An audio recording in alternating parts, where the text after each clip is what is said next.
I do a little video here on the use of thread lockers, and these are the thread lockers I typically use in my shop and my lab area for assembling various things and working on things.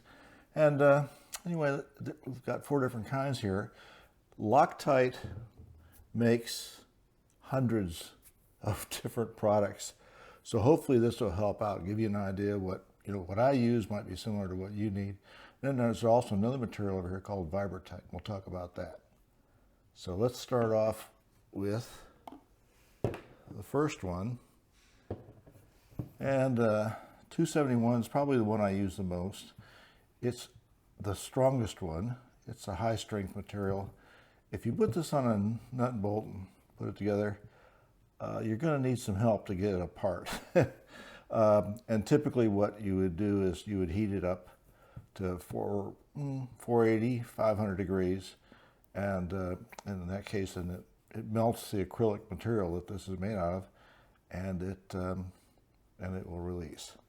Now these are, all these Loctite products that we're looking at here are anaerobic adhesives, what that means is that as long as it's got air, it remains liquid. And so these have a really very long shelf life. I like that part. This particular one is the 50 milliliter size. They're available in several sizes. Let's see, open it up like this, and I'll show you what it looks like. We put some on a little screw. It's about, I don't know, I guess about like a thick oil. It will stay in place. And then, of course, then you would screw in here faster. Now, it depends upon the metal as to how fast this will cure. This is stainless steel. It's what they call self-passivating metal, and it takes a while on stainless steel, brass, things like that. It might take an hour or two. But usually it's not a problem because you're tightening it down and you're working on something else. So now if you try it on a carbon steel, it'll set up pretty fast. And I think that's because the carbon steel tends to pull the oxygen out of there, out of the material, out of the Loctite material. That's my guess. But anyway, so that's the high strength stuff. Let's see, it hadn't set up yet on the stainless. I'm going to set this aside. And we'll grab the next one. This is 243. Now, there's another material called 242. I think they're pretty much identical. The 242 is typically sold in a small little, just a few milliliters in a little tube, and you get that at auto repair, auto parts stores, things like that. But this is a medium strength. And it's pretty nice. The other one was red, if you notice that. I don't know if you're able to see that, but this one is definitely blue. And we'll open it up here. And it's much like the red as far as the viscosity. You can put a little bit on there, and it'll stay on the screw. It's still wet, of course, and it will stay wet, essentially, I guess, forever until you were to bring it inside some threads. When it's inside the threads, it's hidden from the oxygen and it will harden. Now this stuff is not so bad. You can remove these fasteners with just normal tools. You don't have to heat them up typically. And it's a good all-around material.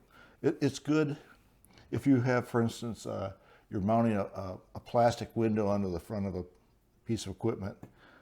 This would be a pretty good choice because this will stay there and it'll keep the threads from coming loose, or the bolts, but you won't have to heat it and destroy things in order to get it apart. So that's pretty nice. If I only had one Loctite in my shop, I think I would choose this one.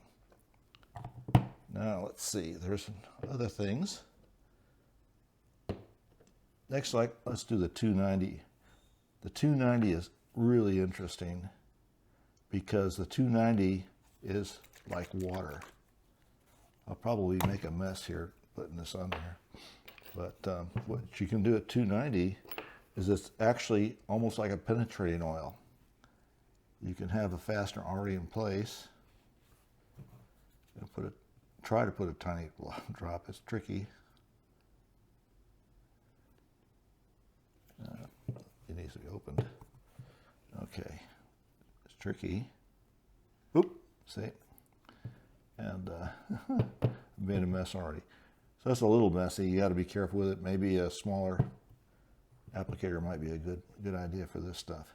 But it will penetrate between the threads, and in an hour or so, this thing will be locked tight, just like the name.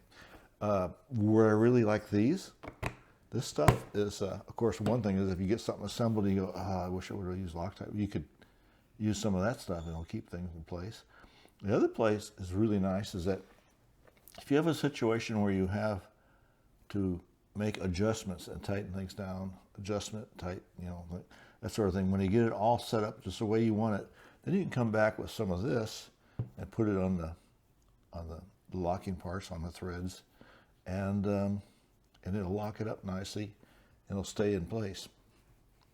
But again, this on stainless, it takes a little while, but it will lock up really well. The last one of the Loctites is 638. Now 638, it's not really meant for thread locking. It's really meant for, well, it's called a retaining compound, retaining bearings, that sort of thing. If you've got a bearing that, you're replacing a bearing, for instance, sometimes the hole where the bearing would be, should be pressed into is really a little bit looser than you would like to have. Well, then just clean up the surfaces nicely. Put some of this stuff on there. I'm going to put some on a screw to get an idea. This stuff is rather thick. It's, I don't know how you describe it, but it takes a little bit of effort to get it out of the tube. And you can see how it just stacks up there. It's kind of thick. But that's nice because it'll stay in place. And then it will lock up the strength, I'd say pretty close to the 271. It's very strong stuff. And good for seating bearings and that sort of thing. Press fits. Now in all these Loctite products, you can get data sheets. The data sheets, the commercial type data sheets look something like this. And I'll put links down there in the comments on how to get to the data sheets. Now the last thing we got here is a really neat substance. Use this for years. It used to, it's you can imagine bubble gum and taking bubble gum and dissolving it in a solvent, and then put something in there that makes it UV. I don't know if you can see that on the screen or not, but it really glows with UV. All these actually do. All these fasteners will glow with UV. It's used for inspection purposes. But anyway, bubble gum dissolved in something, and you put it on things like I've already done these, but give you an idea of how it looks. You can. This brush is a little larger than what it would like, but it's fairly thick stuff, and it uses MEK as a solvent, so it takes a little while to dry. But I'd say half an hour or so would be fine. The old stuff I used to use years ago used trichloroethylene, but I guess they don't allow that anymore, so they've gone to MEK. And anyway, after it dries, it stays kind of like I said, like a bubblegum kind of material. And the neat thing about this is that you can coat these. If you're in a production environment, you can have somebody working at a desk, coating thousands of these bolts or whatever you need. And they can sit in the shelf, and they can sit there for years, and they're still usable. Now, when it's dry, one of these are dry. You can work it on. It takes, it takes a good bit of torque to put that on there. It's not easy. It's great for mounting things like fans, things like that vibrate a lot. It works great. You don't have to make it super tight. It'll stay there. And if you need to take it off, you can.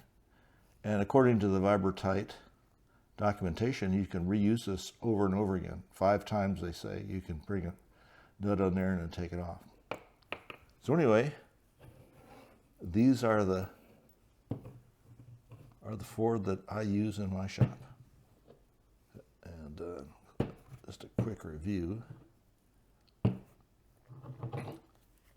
271 if you never want it to come loose. 243 if you may want to work on it later on. 290, this would be for after locking. After something is assembled, you can put some Loctite on there and hold things in place. And 638, use that for bearing, retaining rings, that sort of thing that you want to have held in place. And Vibra-tite is good for production stuff. I hope that helps out. Thanks a lot.